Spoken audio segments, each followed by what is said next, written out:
Hey, what's up guys? Soapss here. Welcome back to another video. Wow, I have not said that in a long time. I'm back, guys. Only after 11 months. I think it's been exactly 352 days. It's probably wrong, but we're gonna go with that. So just a little bit of time. But we're back, and I have a lot of good things planned for this video. We're gonna be looking at some new cards that I drew today. Also, we'll have a clip of me drawing a card, and we'll go through the process. But I also just have some random cool things to talk about and show you guys, as well as we're going to wrap the video up with me talking about the future of the homemade TCG community when I am no longer in it. So thank you guys for watching, and thank you guys for staying around. Obviously it's been a while, so if you're watching this, you're definitely committed. So let's get right into it. So first up, I have two cards for you guys. I moved, which is a thing. So I threw away all of my markers because they dried out, and I was like, I'm not going to use these again. Little did I know I'd be back on YouTube in 11 months. But I threw away my markers, and sadly, Mannequin Man is gone. So Rip Mannequin Man, he either disappeared, or he's in a box somewhere, or we gave him away accidentally. I have no idea, but he's not on this table today. So Rip Mannequin Man, but I do have some cards to show you guys today, and they are in black and white, so black and white cards. We're having a throwback day, I guess.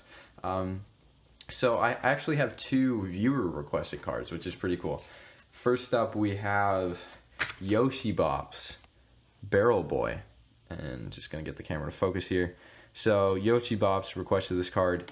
I went through yesterday and commented or replied to every single comment over the last 11 months. So every single comment that was left on the channel, I replied to. So this was one of the comments. He asked for a Barrel Boy card, so I made it happen. Again, it's in black and white, and this is for the newest rendition of Sketchbook Chronicles that isn't tag team. So it's a storm type, Yoshi Boppy Barrel Boy. It's an uncommon, and its ability is super handy barrel. Pay 2 ink, and your opponent can't attack this monster next turn. It's a 4 ink monster, 360, 350. It's a dude. He's in a barrel. He has 2 guns. There's a crab. There's the sunset that's really, really dark because I messed up on circles. Circles are too hard, trust me. And there's palm trees. So I do like this art. I'm just kind of whipped it up before this video. And then the second card, we actually have a throwback template here. This is the original Sketchbook Chronicles, the one that's on the channel. There was a Sketchbook Chronicles beta.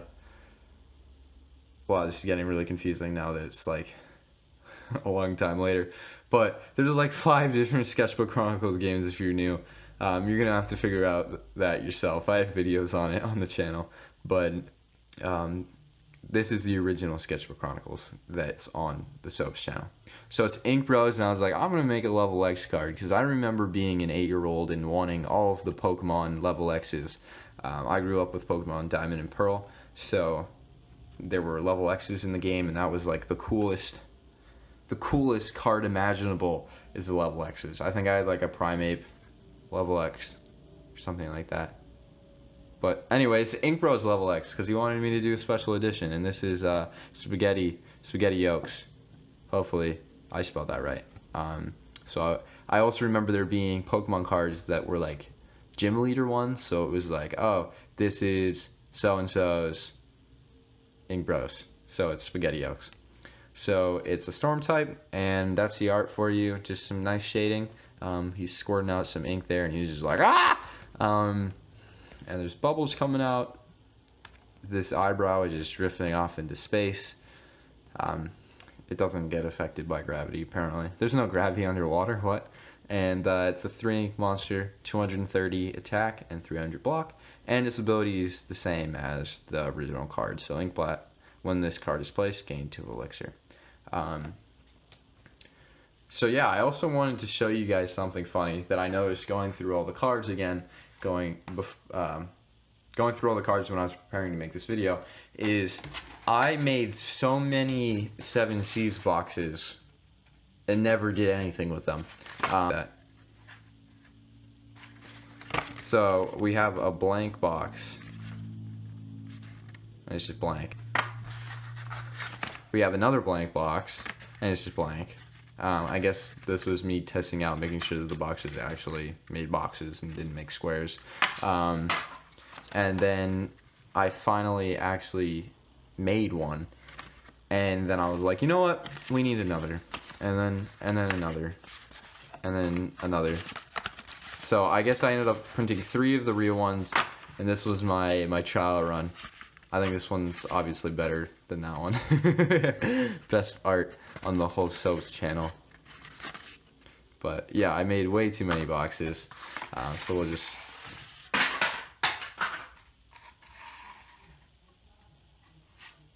But I do want to show you something really exciting that you haven't seen on the channel before. Before I stopped doing YouTube and stopped making card games, I had a plan. Danny was over for like a straight week right before my birthday, and around when that video came out, the video that I did not pick up the ball, you guys know that video. Danny was over, and we had a plan for a new game, and that game was called Ink Valley. Ink Valley was going to supersede Sketchbook Chronicles Tag Team, and it was going to be like the flagship game for the channel, and it was going to be the best game we ever made. It was going to be all-encompassing, with all new cards, new concepts, new template, new hitting the camera when you're trying to record,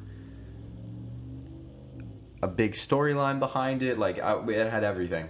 And then I was like, I'm bored, and I stopped. So yeah, but I will show you what I did do right now. So here you go, guys. Never before seen Ink Valley. This is the template. It looks a lot different than anything else you've seen on the channel so far. It's very art heavy, and I actually made my own font for this game. It's first edition in Soapss Inc. 2018. Well, it's already a year old. And it has a set symbol that was supposed to be for the first set. It has an ink cost. And the main concept with this template is that we would print it out, draw it by hand, then color it in the computer in a drawing software so that it would pop out a lot more than the background would, and it would stand out. And then we would do the type, the font, the type and the name in the font. There you go. The type and then the name up here, and I'm sure we had something else for that spot. I don't really know at this point. Maybe like an upgrade or any special type of card would go up there. But it was supposed to be pretty much entirely digitized except the drawing, but still keeping the Soapss feel with the font. And the font was pretty cool because you can actually read it, and it's still my handwriting. So that's something new to the channel, is you can actually read my handwriting because it's digital. But if we had any abilities or anything that we wanted to put in the cards, we would just overlay a text box and have it put the opacity up so that you could, or is that opaque is transparent. So opaque is like you can't see through it. Okay, so you would bring the opacity. Phone just lit on fire. But yeah, you bring the opacity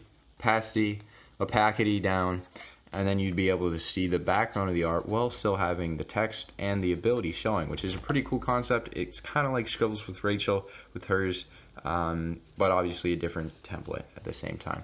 So we got a pine tree dude, we got a freaking ice golem, we got a volcano, we got like an orc looking guy, we got a pilot, we got a monster with a beak and knives and people with no lower bodies. We got a car with a face, on a boat, and a leg, the hairiest leg you've ever seen, with a shoe on it. So if you had any hopes of this being a really cool game, now they're out the window. Next up we have like a Danny card, which is a robot, and I like the background with this one. It's always fun doing like sunsets and obviously meteors coming down. So there's a factory in the background, and there's some snails. It's pretty cute. So yeah, and then we have a full Danny template here. I wish this guy was actually in a game because he looks really cool. And we have a pirate, the classic Danny mess up card here and here, and then this type of dinosaur. You, when you're a 6-year-old, screaming your head off. And this one looks really cool too. Have you ever wished that your sea serpent was a right angle? Now you can do graphs and measure triangles with it. So there you go. I like the background. Look at that freaking fish. And then we have a snake that's also a guitar, or a snake that ate a guitar and the strings went through his body, who also has hair and is in a forest where the leaves are almost as low as him. But yeah, and we also made spell cards, which we didn't need a bottom for because they don't have in cost or anything, but they still have the set and the information down here, which is pretty cool. So this would have been like a communication tower, some great monocle man peanuts, unplanted triggered dry roasted peanuts in a in a kitchen. These were the only 2 spell cards we made. Oh, just kidding. There's 3 more over here. We got a bowling pin cannon jetpack thing. I like this one a lot. This is probably one of my favorite cards that we actually made. And there's some people in the background. Again, a spell card or equipment card or whatever we're gonna call it in this game. We have a sword that's a dinosaur, but it's a bat because it has a bat handle. Wow, we're just combining everything in this game. That's another cool art with the purple and the orange. And then Danny made a what are these machines called? It's in a casino. The machine, I got it. So he made a slot machine, and this one's going, and then the other one you've already won at. Danny's obviously a perspective master with this table here, and this table, and the machine. They obviously all line up perspectively. So yeah. Those are all the cards. We also had one more type that was like a landscape or a field card, and it was like this sideways, and it had that on the bottom, and it was just straight up art. I didn't find it. I'm sure if I looked harder I could, but I just wanted to give you guys a taste of what could have been the last hope of Soapss. But yeah, I figured I may as well show it on the channel than have it be in my closet to the end of time. So that was Ink Wars. Now we're gonna skip to a clip of me trying to draw a card 11 months later, and that's when I figured out that I did give away all of my markers and I had no idea what I was doing. So I was like, oh, I'm making this card for Yoshi Boppy. I'll just record myself making this card, and then boom, we'll have 2 cards to show you guys, and I'll have a full clip of me designing a new card. And then I made it, and I was like, oh, I didn't record it. So we're doing it again! Okay, so I'm not going to try and like speed art this because I have a gigantic tripod between my legs. And no, that's not an innuendo. It's a tripod between my legs. And I can't draw like this because my arms are fully extended right now to reach this piece of paper. So I'm going to need to give you like kind of updates. And the angle's going to change and it's probably going to be weird. But you got to bear with me here. And we're going to come up with a new card right on the spot. And we'll make it happen. So I'll be back once I come up with an idea. So don't worry guys, I officially solved all of our life issues here by just changing the angle. So you're gonna have like this sideways angle here. For a card idea, I like fish, not really in real life, but in card games they're pretty cool. The ocean is hella scary, we're not going that at all, but we're gonna do a fish. So with any Soapss card. I have no idea what this is going to look like, so it could turn out horribly. Let's try it out. Heh, I know what I'll call it. Thousand-eyed fish. So I've decided the card's going to be called Throne. It's going to be C-type or Storm-type or whatever I called it back in the day. I have no idea. Because it's a fish. And it's going to be an epic and it's going to be a 6. So I was thinking like Throne, we'll do some type of like royal fish with a crown. So we can be cliche. So, do you use reference images? No. That's why my cards look like this. Life tip for all those homies out there. If you ever draw the body and then you were like, oh wait, I wanted to have something come out of it, just color it black and no one will tell that you didn't plan this out. So I was like, what am I going to do with all this space? I guess I'll just fill it with little fish because he's the king, right? But then I was like, boom! I'm going to do a freaking seahorse. So then I'm just going to like work around these 3 fish that I so nicely put in the way. What do seahorse look like? Hey Google! Tell me in the comments what a seahorse looks like. If that's not the scariest thing in the world, I don't know what is. So now we need an ability. And by the fact that I haven't made any cards in 11 months, I'm sure I can do a very good job. Okay, so I think the art's pretty much done. I don't want to add too much stuff in the background because it's just going to get too cluttered and it's going to look hella weird. And I don't really know if you can one-up that, but I'm sure I could. Boom. Philanthropist. I don't know how to spell that. So, we're going to say that's right, just for the sake of this video. For every monster this monster kills, gain 1 ink. That's probably an ability that a different card has, but we're going with it. And it's a 6 ink monster with 570 attack and 520 block, because it's an epic and it needs to be cool.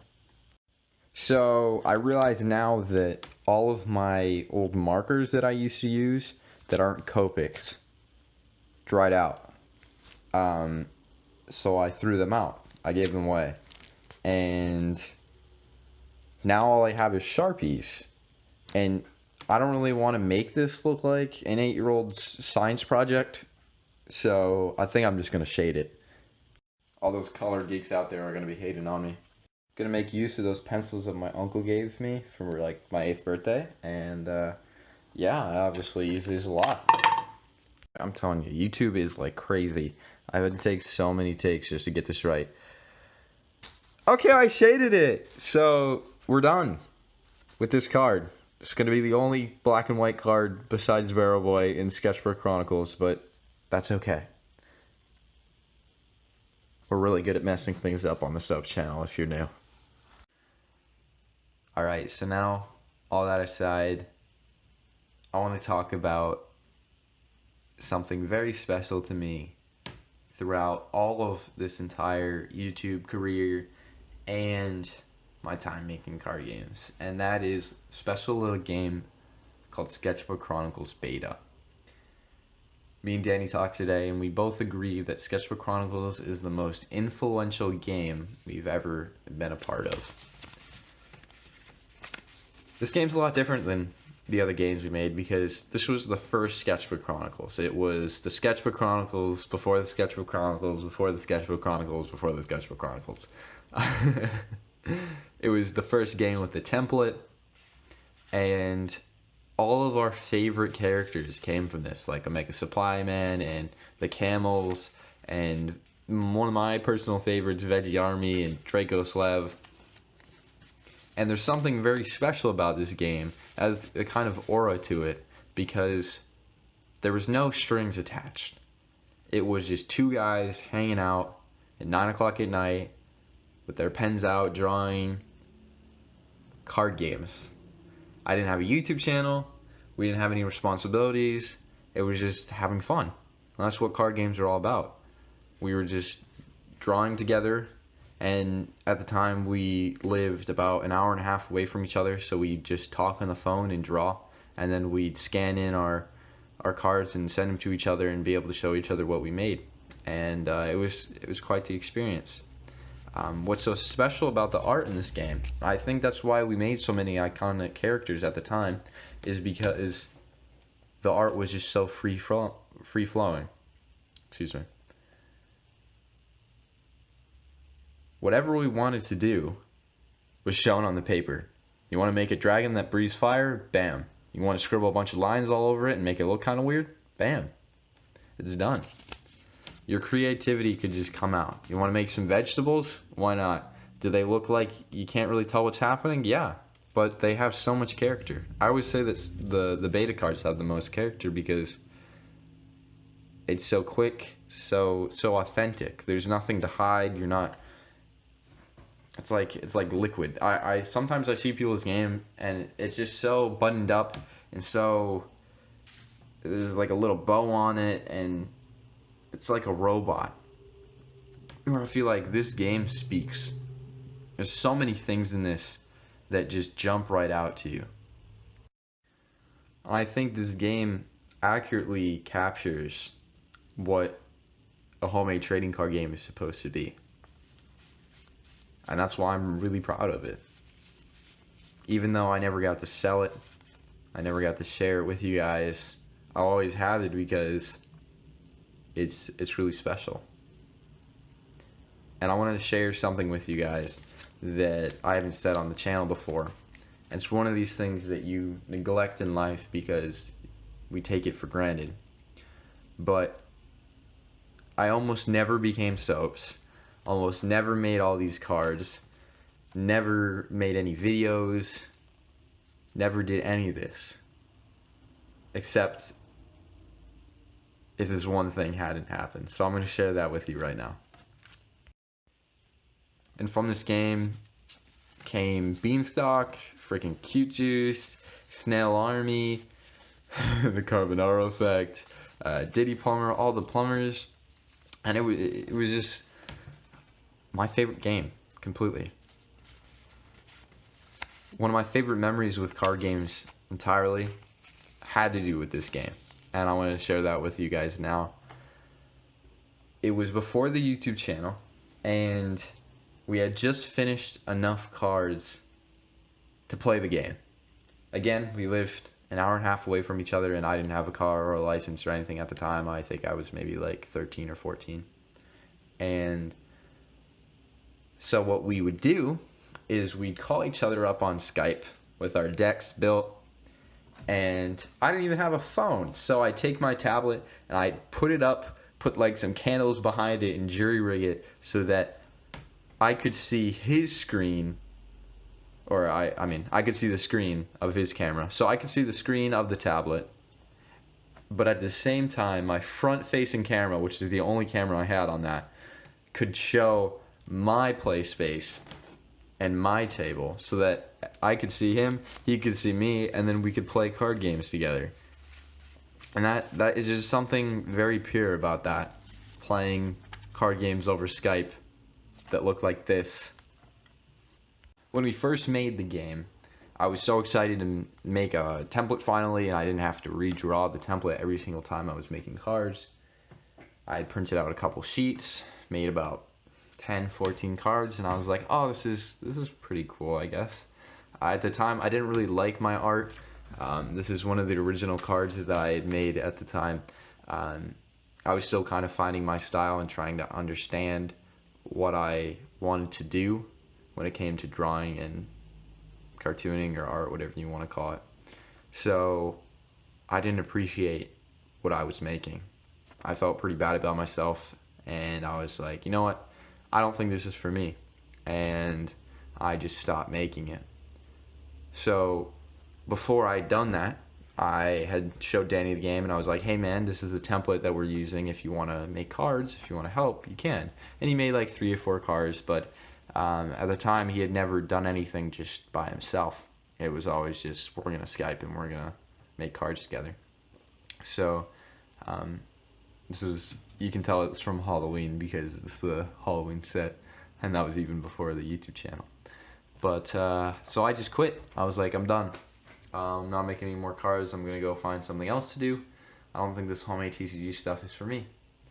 And over vacation, I happened to go over Danny's house, and we were just hanging out, probably playing Minecraft or something, like good 13-year-olds.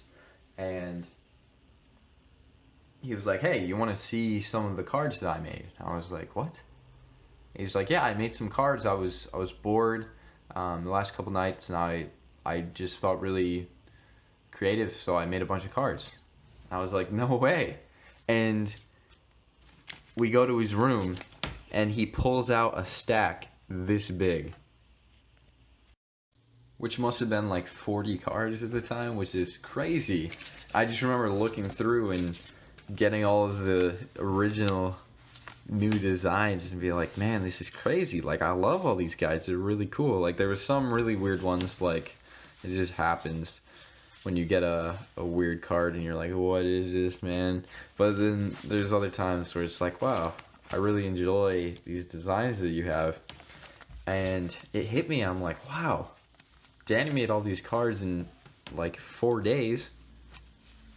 I want to keep doing this. Like, he really inspired me to keep going when it came to the card games. And of course, we finished this game, and it led to the original Sketchbook Chronicles and to this channel. So that one moment of, holy crap, we need to do this, kind of spurred this whole entire channel. So that's why I love Sketchbook Chronicles Beta, and it's definitely my favorite game that I've made.